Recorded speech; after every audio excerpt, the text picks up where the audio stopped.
Após a Idade das Trevas, a Itália iluminou o mundo. Emergiu da sinistra e devastadora peste negra e trouxe inovações, arte e a glorificação do homem. Foi uma explosão de ideias brotadas das mentes mais esclarecidas de todos os tempos. Filippo Brunelleschi was the ingenio, the ingenious man. Ali nasceram algumas das maiores obras de arquitetura, arte e engenharia que o mundo já conheceu. The enterprise of Renaissance engineering is recovering this ancient knowledge. I don't think that any other period in the history of Western civilization can brag to having produced so much genius. Mas chegar a gênio era uma luta. Os construtores enfrentaram desastres naturais sem precedentes, os dogmas da igreja e os rivais. And the Italian peninsula becomes the cockpit, the fighting point. Essa foi a era dos arquitetos, a qual criou a gratificante sensação de que nada era impossível.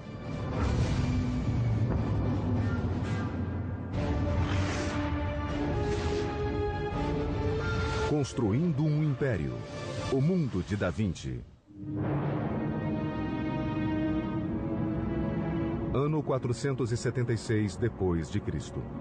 O grande Império Romano desabara e sepultara para sempre seu poder e domínio. Os imperadores que unificaram a região já não existiam e a Europa Ocidental fragmentara-se. Durante séculos, a Europa foi governada por uma linha de reis germânicos que chamaram seus domínios de Sacro Império Romano. Mas no século XII começou a surgir uma coleção de repúblicas italianas. Unidas, elas decidiram resgatar as glórias da velha Roma. Revitalizaram a Europa e criaram o molde do mundo ocidental.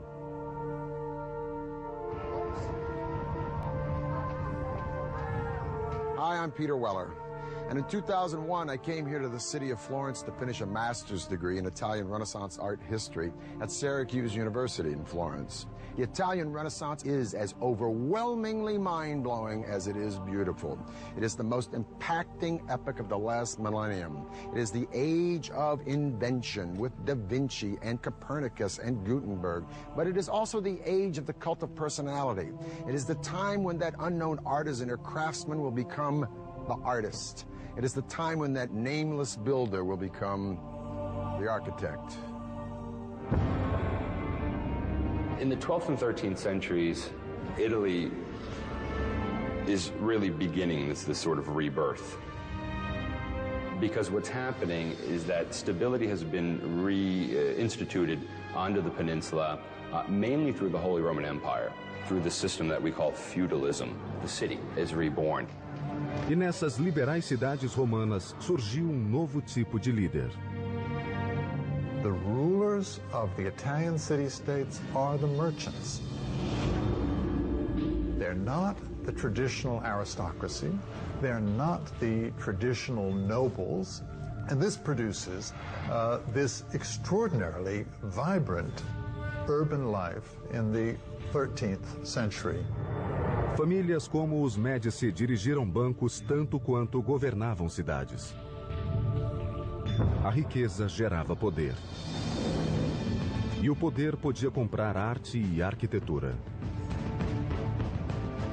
As cidades começaram a construir em grande escala, sempre de olho no vizinho e ciosas da própria independência.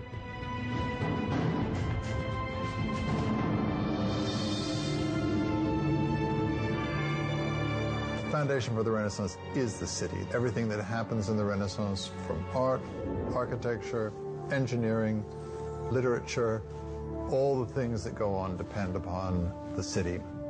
Uma ambiciosa cidade que buscava o poder era uma república florescente situada ao longo de uma importante rota de comércio entre a França e Roma. Seu nome era Siena. I come here to the Piazza del Campo once a year to witness that medieval harangue on horseback around here called Palio. 3 times around this Campo, 90 seconds of speed and violence on bareback horses. When the horses run, they pass this magnificent 15th century sculpted fountain called the Fonte Gaia by Jacopo della Quercia. Now today, when we turn on a tap, we just take it for granted that H2O is going to come out. But the Sienese needed this fountain because when they were making all this loot, prosperity begets a city jam-packed with people. And more people demands, as we have seen with Persia, with Carthage, with Rome, with the Maya, more water.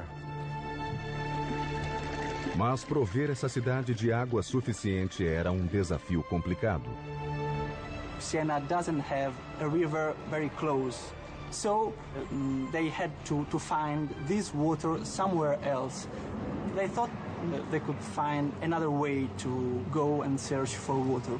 And that way was building some tunnels underground.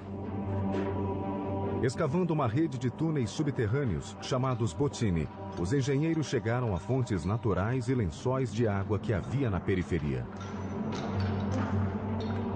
Aos poucos, a água chegava a esses túneis muito estreitos que acabavam em tanques. Mas escavar esses bottini não era fácil.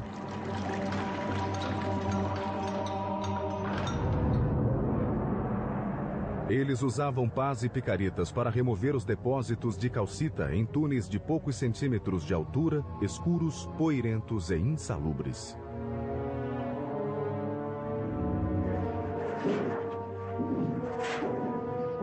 A bottino like this one would sometimes run for miles and miles, so the engineers had to know just where in the heck they were going. So every so often they dug a hole up to the surface, and these holes were called occhi, or eyes. They would give the engineer a sense of where the direction of the bottino would be, and if they were wrong, they could redirect the bottino.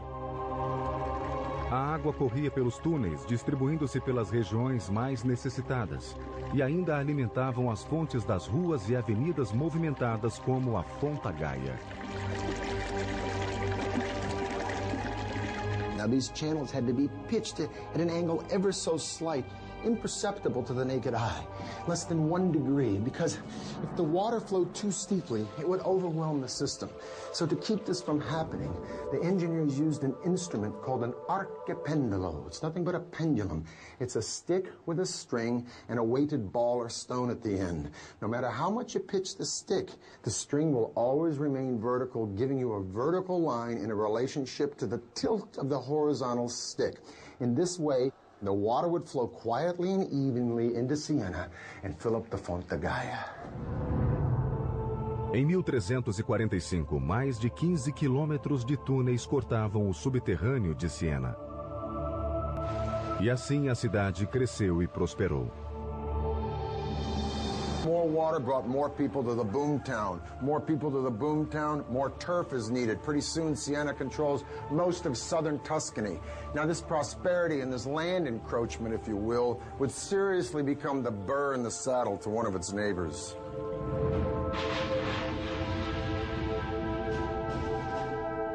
Florence and Siena are the two dominant republics in Tuscany. It was a rivalry on all levels. Economic, political, artistically. And in the 13th century, the city-state of Siena, in all three of these categories, was probably Florence's superior. As duas repúblicas seguiam ombro a ombro até que Siena obteve vitória esmagadora na Batalha de Montaperti em 1260. Siena fights Florence. And to put it bluntly, Siena kicks ass.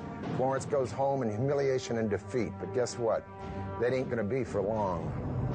A soberba engenharia que tornara Siena tão atraente nada pôde fazer diante de dos piores desastres que o mundo já viu.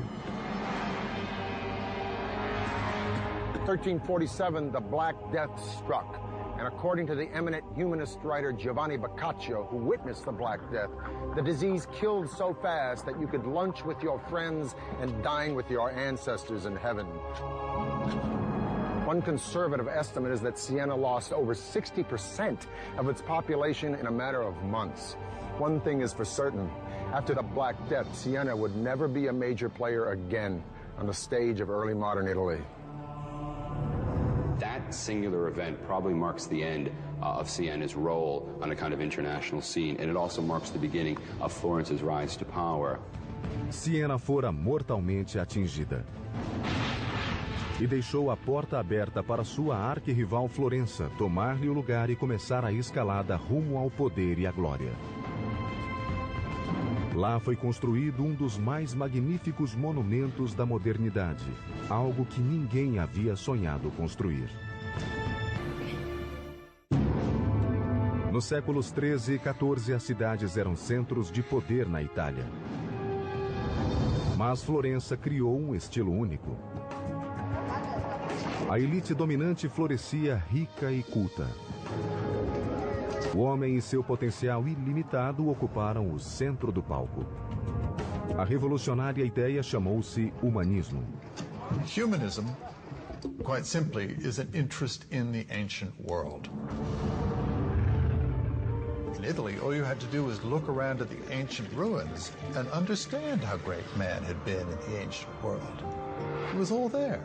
If we could imitate that building, if we could take the principles of that building and apply it to our buildings, then we'd have something really remarkable. Quando a peste negra atingiu a Europa em 1347, Florença não saiu ilesa. Praticamente metade da população foi dizimada.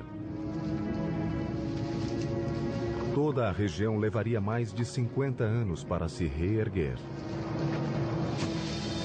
Mas seria uma recuperação que assombraria o mundo. Chamou-se Renascença, que significa novo nascimento ou revivência. Por toda a Toscana, uma elite privilegiada de famílias abastadas começou a encomendar projetos grandiosos a artistas vindos do povo. There is an appetite among those who survive to enjoy life, to do other things, to understand or to sense that the life is to be exploited in some way for those who are alive. Os Médicis de Florença, uma das famílias mais ricas da Itália, liderou o resgate da glória de Roma, restaurando-a em Florença e transformando a cidade em uma nova Atenas. The structure of patronage has changed. Patrons are using artists and architects to celebrate themselves. O exemplo central desse esforço seria a catedral, no coração de Florença. They've never seen a structure that looks like the one they want to build. Right? That's a matter of ambition, of idea. See that big old church behind me with that scaffolding on it? It's called Santa Maria del Fiore, otherwise known as the Duomo, or Cathedral of Florence.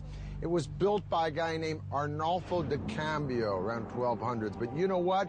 He was dead before it was ever finished. Arnolfo intended for the church to have a dome, but he's dead, so the church stands for a whole bunch of decades without any dome on it at all. Finally, in the 1400s, it's left up to a guy wearing a real genius suit named Filippo Brunelleschi to not only change the entire idea of building, to become an architect, but to make the entire field of architecture a design. Brunelleschi vinha de uma família de classe média e devia se tornar funcionário do governo tal como o pai. Mas ele amava e admirava as artes e começou estudando ourivesaria. It's only in his early 30s that he then moved over and began to become what we now call an architect. Now, Brunelleschi is a maverick and he's brash. His dad is a notary. Brunelleschi wants to study sculpture. Wonder how his dad reacted to that one, huh? Probably like my old man reacted when I told him I wanted to go to New York and become an actor. In any case, by his early 20s, Brunelleschi is a pretty fair goldsmith. Now, in 1401, the baptistry decides it wants to replace its doors, so they hold a competition. Competition comes down to two guys, Brunelleschi and the international Gothic man of the hour, Lorenzo Ghiberti. Brunelleschi was pretty good, but he ain't no Ghiberti. Ghiberti wins, Brunelleschi runs away with his tail between his legs, humiliated in defeat. He loses the competition to Ghiberti in 1401. And it sets up the kind of perfect opportunity for him to leave the city of Florence, then go to Rome and study the secrets of the ancients. Brunelleschi deve ter passado quase 2 décadas em Roma, examinando as obras mais importantes da engenharia antiga. Renaissance Italians are fascinated with the way Romans did everything, the way things were done in ancient Rome, and building is no exception. A big part of the enterprise of Renaissance engineering is recovering this ancient knowledge. Uma obra em particular deve ter causado especial impacto em Brunelleschi: o Panteão. Teriam os romanos descoberto o modo de construí-lo sem as armações de apoio? Nessas 2 longas décadas, ele deve ter examinado cada centímetro do domo, cujo diâmetro ultrapassava os 40 metros, tentando desvendar o segredo de sua construção.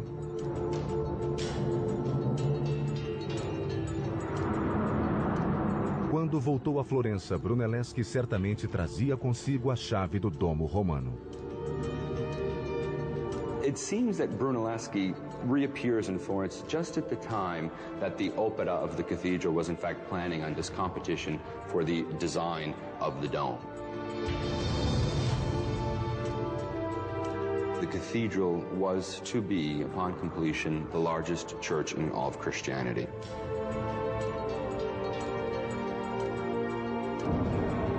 A catedral seria um dos grandes desafios da engenharia italiana. They were building it large to sort of show the world exactly how important the city was on all levels.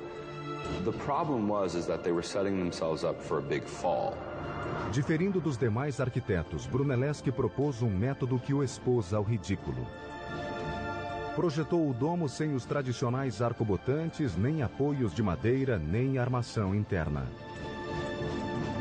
General public opinion was that Brunelleschi had gone very simply mad.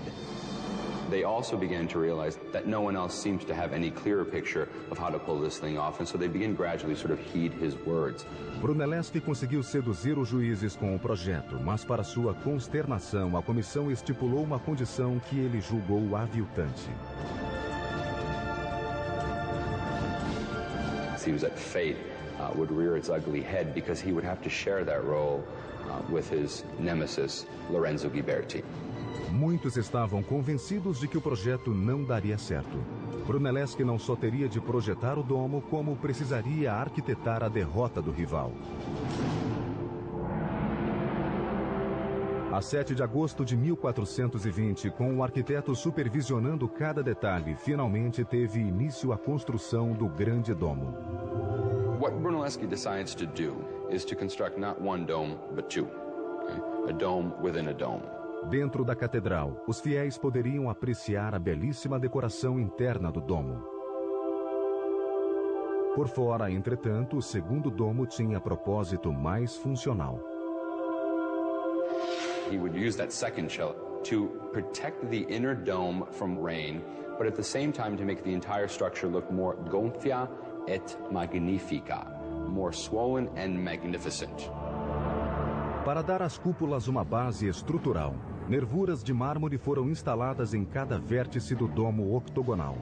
A seguir, uma série de arcos foi construída para cruzar com as nervuras em ângulos de 90 graus. Mas Brunelleschi enfrentou um problema logístico. Achar um modo de içar várias toneladas de material a mais de 60 metros. And so Brunelleschi devises something we call the ox hoist. Atrelados a um timão, 2 bois faziam girar um pilar que erguia e baixava um guindaste. A marca do gênio estava numa rosca que mudava as engrenagens para a frente e para trás. Ou seja, os bois não precisavam ser desatrelados para trocar de lugar. Ficavam andando na mesma direção tanto para erguer quanto para baixar o guindaste, economizando horas diárias de trabalho. Nessa tarefa foram içadas mais de 30.000 toneladas de material. Apesar de todo esse trabalho, cada peça ainda precisava ser transportada lateralmente e colocada no ponto exato a dezenas de metros de altura. Para resolver esse problema aparentemente insolúvel, Brunelleschi projetou outro tipo de guindaste, chamado castelo. The castello was a crane that they used to move weights horizontally. Instalado no alto da cúpula e semelhante a um cavalete, tinha um sistema de trave mestra e contrapeso, permitindo a colocação do material com precisão milimétrica. These are the machines that he was introducing, and these are the machines that made it possible for such a dome to have been built. Mas toda essa criatividade ainda não resolvia o desafio fundamental de um domo desse tamanho sem nenhum apoio interno. Brunelleschi ainda precisava evitar um desmoronamento. A tarefa exigia um grande salto de imaginação combinado com engenhosidade e cálculos precisos. –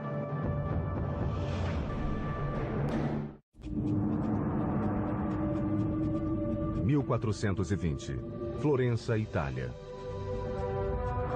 O visionário arquiteto e engenheiro Filippo Brunelleschi foi contratado para construir o maior domo do mundo, a cúpula de Santa Maria del Fiore.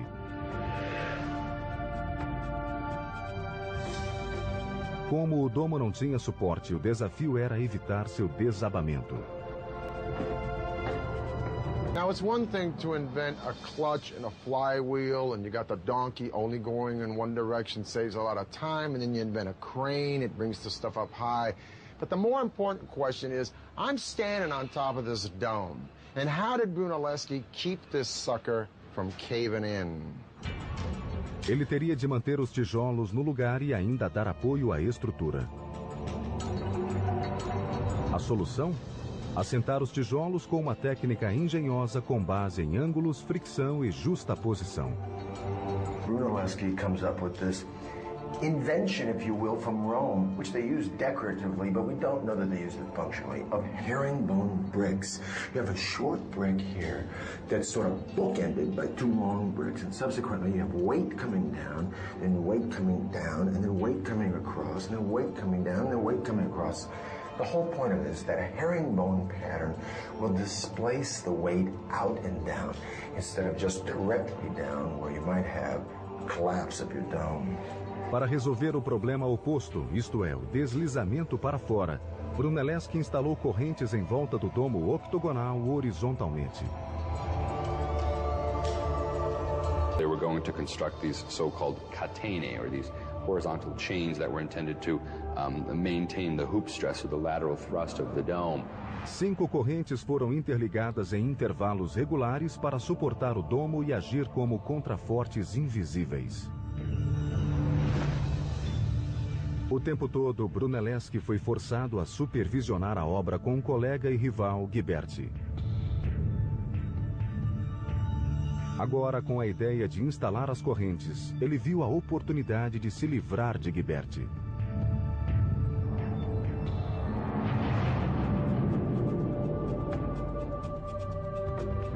In August of 1423, Brunelleschi called in sick.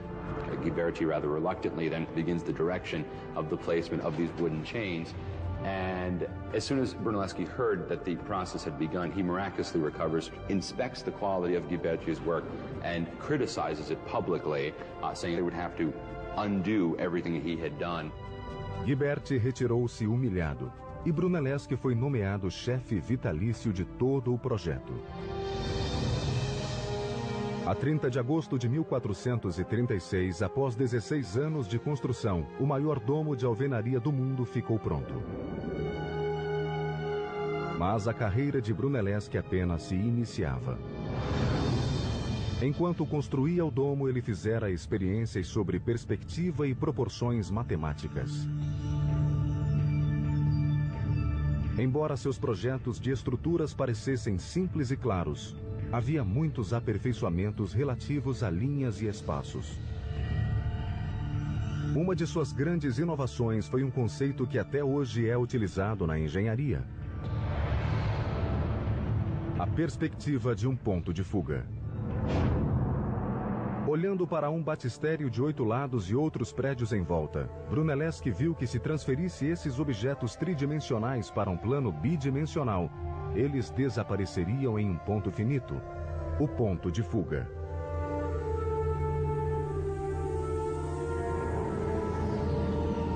O tamanho aparente de um objeto diminuía à medida que aumentava a distância do observador.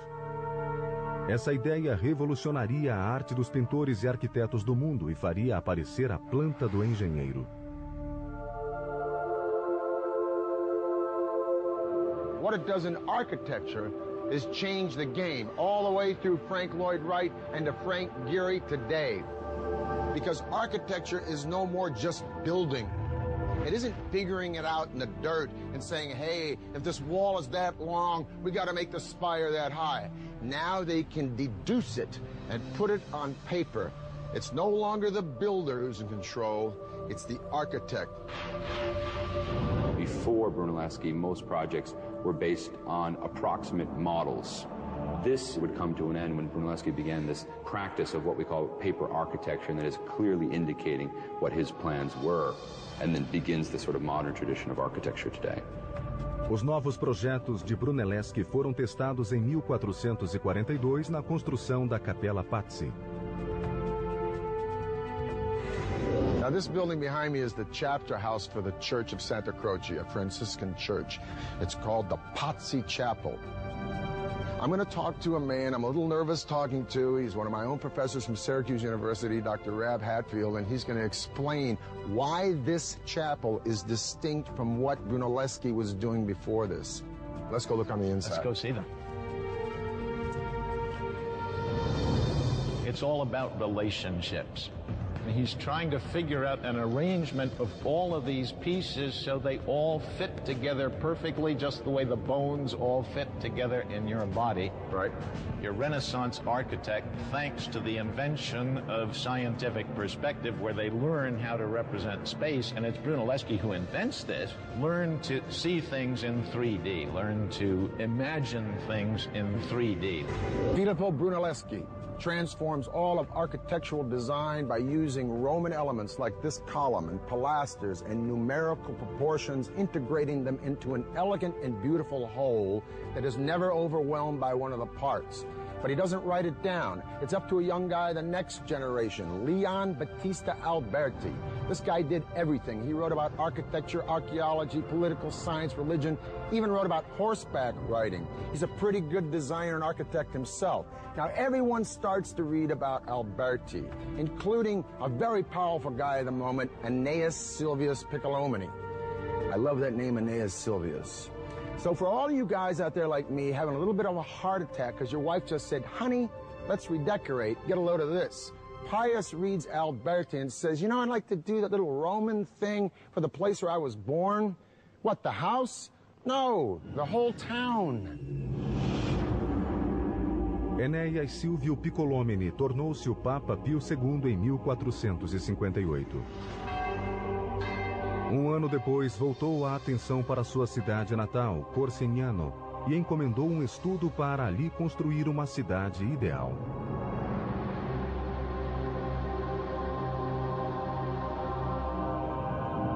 This is the Tuscan town of Pienza. And this is my friend and a guy who taught me, Rocky Ruggiero from Syracuse University. I want to ask you first, is this the first real Renaissance town that's planned as such? To come to this backwater town where, you know, population is a couple of 100 people, it kind of gives Pius free rein. So what he does is to create this rather imposing cathedral. And it's that first impression that you get. And then around this particular structure, he will organize all of the other various archetypes. If this piazza is so perfectly planned with its perfect bishop's palace and its cathedral, why are these streets always crooked? I come up here, I don't know where I'm going. This is actually done intentionally. One thing they didn't want to do was to let people know how small it was. And so they intentionally keep these streets from forming a direct axis so that you always have a corner that's sort of obstructing your view, and it makes it seem much larger than it actually is. Quando as obras terminaram em 1464, mais de 40 prédios tinham sido construídos ou reformados. Cada um era uma importante expressão dos ideais revolucionários. A cidade como um todo espelhava o significado da própria época. Contudo, a sensação de harmonia em Pienza não durou muito. Os ideais que glorificavam o homem e o potencial humano sofreriam duro revés.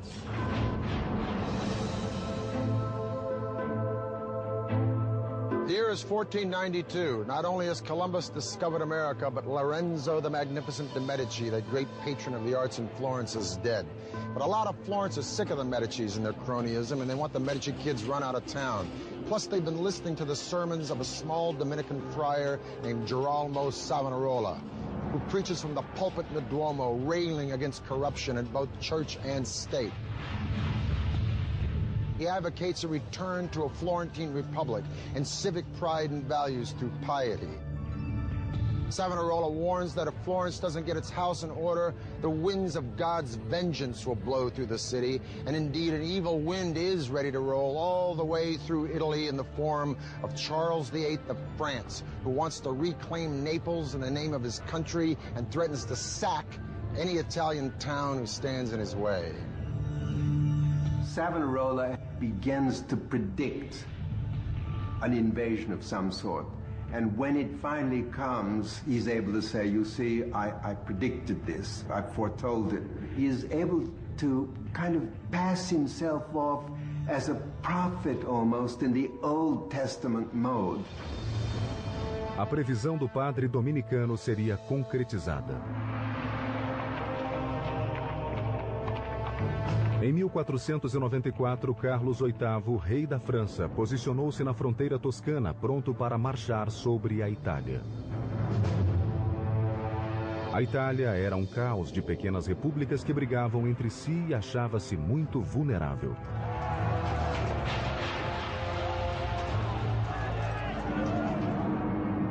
Os construtores que haviam criado monumentos para exaltar a humanidade poriam seus projetos a serviço da guerra nessa nova etapa. There is no such thing as a trained military engineer. And so it is that your greatest architects of the Renaissance, although sometimes they probably started out knowing nothing about it, were called upon to design the fortifications of major Italian cities. Inovações e tecnologia avançada estariam agora a serviço do exército. A arma favorita de Carlos VIII era um potente canhão. Diante dele, as muralhas se desfaziam em pó. The cannon became much more reliable and also able to launch a projectile that was much larger, heavier, and to launch at a further distance. And so Charles VIII brings these cannon with him over the Alps, and it becomes immediately clear that he can knock down virtually any fortification that he chooses. And this is a terrible thing. I mean, this is a crisis, right? Because all of a sudden you can't hold them off. As muralhas medievais, altas e esbeltas, eram facilmente destruídas pela força dos novos canhões. Elas não mais ofereciam proteção. Eram tão obsoletas que não aguentavam o peso do armamento que seria usado contra os invasores. The new cannon had strong percussive powers. You could not put a new cannon on the old medieval wall and fire it, because it would shake its own wall down. Os engenheiros italianos projetaram muralhas mais baixas e espessas que aguentariam o armamento e resistiriam às temíveis balas de canhão. This new wall will resist, in fact, these larger guns because it can absorb the impact of the larger projectile. Os engenheiros também mudaram o formato das muralhas que cercavam a cidade. Military engineers develop an angled wall. As defensas, ou muralha em formato de estrela, mantinham os atacantes à distância, pois os ângulos escondiam os artilheiros e lhes davam ampla visão.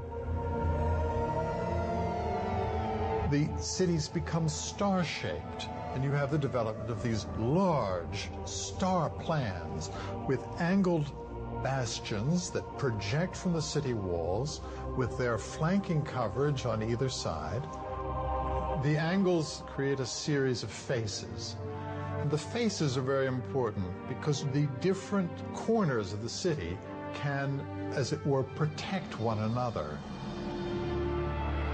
O bastião tornou-se o novo modelo de fortificações defensivas, despertando o interesse dos comandos militares de toda a Europa. Logo, porém, a atenção se desviaria de Florença e da Toscana para um novo poder que seria redimido através de monumentos gloriosos e obras de assombrosa arquitetura.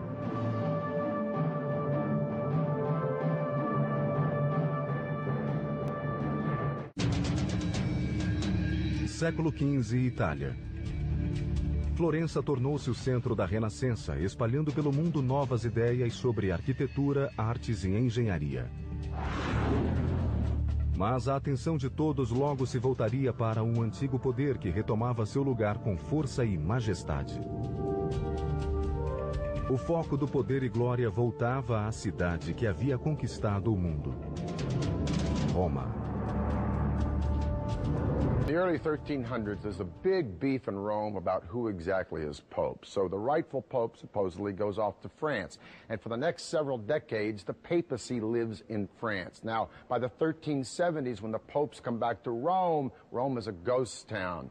And for the next 100 years or so, all the way through the Renaissance, each pope is successively trying to rebuild Rome. Now, in the 1490s, when the Medici are booted out of Florence, Florence becomes a republic, yeah, but they're broke. And so all these famous cats like Da Vinci, Raphael, and Michelangelo, they split Florence because Florence is no longer happening. If you're a player, the place you want to be is Rome. Rome had been nothing in the 14th century because the popes had moved out. But they come back in the early 15th century, and from that point on, they began gradually to reorganize the papal state. Papa em particular desencadearia uma onda de revitalização e engenharia sem precedentes. Seu nome era Sisto V. Sixtus and the popes who come after him feel the need to turn Rome into an important and impressive capital city, the capital of Christendom. Sixtus V sort of took it upon himself to re-urbanize the city. Para voltar a ser o lar da Igreja Católica, Roma precisava de uma remodelação total. A tarefa de reformar uma cidade não era pequena. Primeiro, Sisto resolveu limpar as ruas de marginais. A cidade fervilhava de criminosos e o Papa simplesmente mandou reuni-los e matá-los. O passo seguinte foi restaurar os aquedutos, um dos maiores símbolos da engenharia romana. Quando a água voltou, a população cresceu e a cidade floresceu. As estradas foram pavimentadas e as ruas alargadas. A cidade explodiu em grandes construções. Mas Sisto não estava satisfeito. Ele tinha um plano para a cidade: fazer dela um reduto de desenvolvimento e cultura através de monumentos estonteantes. One of his particular practices was, in fact, to use the ancient Egyptian obelisks that had been brought to the city by the ancient Romans. These were military trophies that the Romans had brought back in ancient times and had erected throughout the city. We know today that there are more Egyptian obelisks in Rome than in Egypt itself. And how Sixtus used these obelisks was to, in fact, place them as urban exclamation points. Sisto quis erguer um desses obeliscos diante de uma nova catedral, a Basílica de São Pedro. Mas havia um problema. A agulha pesava mais de 300 toneladas. Moving the obelisk was no easy task. Sisto passou o problema para o arquiteto e engenheiro Domênico Fontana. O plano de Domênico era simples, mas muitos o julgaram inexequível. Para proteger a agulha, ele a envolveu em uma colossal torre de madeira. Ao longo desta, mandou prender barras de ferro. A armação de madeira tinha colunas que se erguiam a mais de 30 metros. Cordas pendiam das barras de ferro de tal modo que o obelisco podia ser içado com cabrestantes. Para a operação foi chamada uma equipe de mais de 900 operários. Com 40 cabrestantes, a agulha foi erguida do chão e pousada sobre uma plataforma rolante que a levaria ao novo local. A 30 de abril de 1586, sob o olhar vigilante do Papa, teve início a incrível tarefa de transportar o obelisco. When the men were hoisting it up, they were under command to remain silent throughout the whole process, under pain of death, if one of them, in fact, broke the silence. Finalmente, após 17 dias de penoso avanço, o obelisco chegou ao novo lar, em frente da Basílica de São Pedro, onde está até hoje. A notícia da extraordinária revitalização de Roma espalhou-se pela Europa. A capital do Velho Mundo ocupava novamente o centro do palco. A era dos arquitetos, iniciada em Florença, seguia caminho em Roma e no resto da Europa. Artists of all sorts could create such beauty, such wondrous works of art on the scale of St. Peter's Basilica, like the obelisks that were erected throughout the city of Rome, like the dome of the cathedral in the city of Florence. It gave the human significance again, and it gave us a bit of an attitude as well, that we are again the center of all things. And many people think it is with the Renaissance that modern culture actually begins.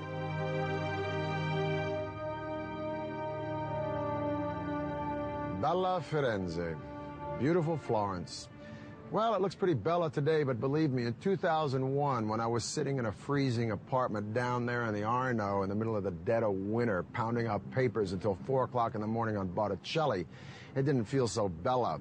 Matter of fact, I was just about an inch from getting the bella out of here, going back to my day gig in L.A. But I stayed, and I got my degree. And I keep coming back here to Florence and Siena, I don't know, to be of service, to teach a field trip or two, perhaps to sit in on a lecture by one of these brilliant professors who lives here and runs around Tuscany trying to explain how the miracles of the artists and architects of Italy in this period did so much to pull us out of that dark age and illuminate the daylight of a modern world. For the History Channel, I'm Peter Weller. Após a Idade das Trevas, a Itália iluminou o mundo. Emergiu da sinistra e devastadora peste negra e trouxe inovações, arte e a glorificação do homem. Foi uma explosão de ideias brotadas das mentes mais esclarecidas de todos os tempos. Filippo Brunelleschi was the ingenio, the ingenious man. Ali nasceram algumas das maiores obras de arquitetura, arte e engenharia que o mundo já conheceu. The enterprise of Renaissance engineering is recovering this ancient knowledge. I don't think that any other period in the history of Western civilization can brag to having produced so much genius. Mas chegar a gênio era uma luta. Os construtores enfrentaram desastres naturais sem precedentes, os dogmas da igreja e os rivais. And the Italian peninsula becomes the... Italy is really beginning this sort of rebirth. Because what's happening is that stability has been reinstituted onto the peninsula, mainly through the Holy Roman Empire, through the system that we call feudalism. The city is reborn. E nessas liberais cidades romanas surgiu novo tipo de líder. The rulers of the Italian city-states are the merchants. They're not the traditional aristocracy. They're not the traditional nobles. And this produces this extraordinarily vibrant urban life in the 13th century.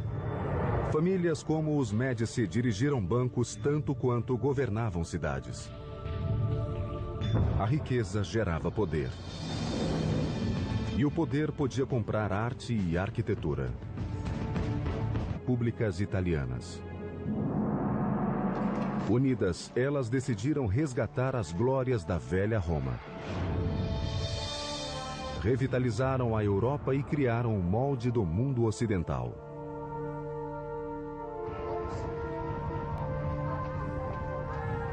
Hi, I'm Peter Weller. And in 2001, I came here to the city of Florence to finish a master's degree in Italian Renaissance art history at Syracuse University in Florence. The Italian Renaissance is as overwhelmingly mind-blowing as it is beautiful. It is the most impacting epoch of the last millennium. It is the age of invention with Da Vinci and Copernicus and Gutenberg. But it is also the age of the cult of personality. It is the time when that unknown artisan or craftsman will become the artist. It is the time when that nameless builder will become the architect. In the 12th and 13th centuries, as cidades começaram a construir em grande escala, sempre de olho no vizinho e ciosas da própria independência.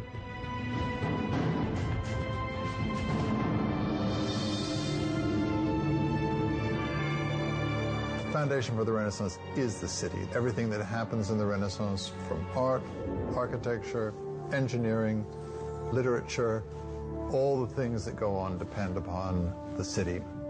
Uma ambiciosa cidade que buscava o poder, era uma república florescente situada ao longo de uma importante rota de comércio entre a França e Roma. Seu nome era Siena. I come here to the Piazza del Campo once a year to witness that medieval harangue on horseback around here called Palio.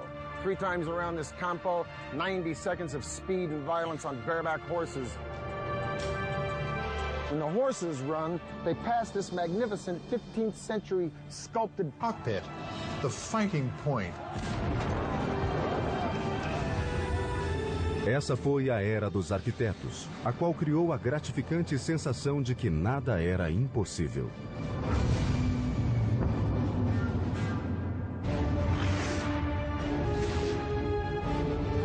Construindo um Império. O mundo de Da Vinci.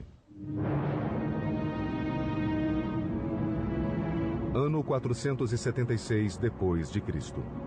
O grande Império Romano desabara e sepultara para sempre seu poder e domínio.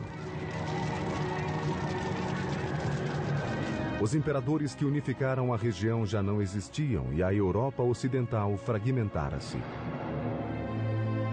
Durante séculos, a Europa foi governada por uma linha de reis germânicos que chamaram seus domínios de Sacro Império Romano. Mas no século XII começou a surgir uma coleção de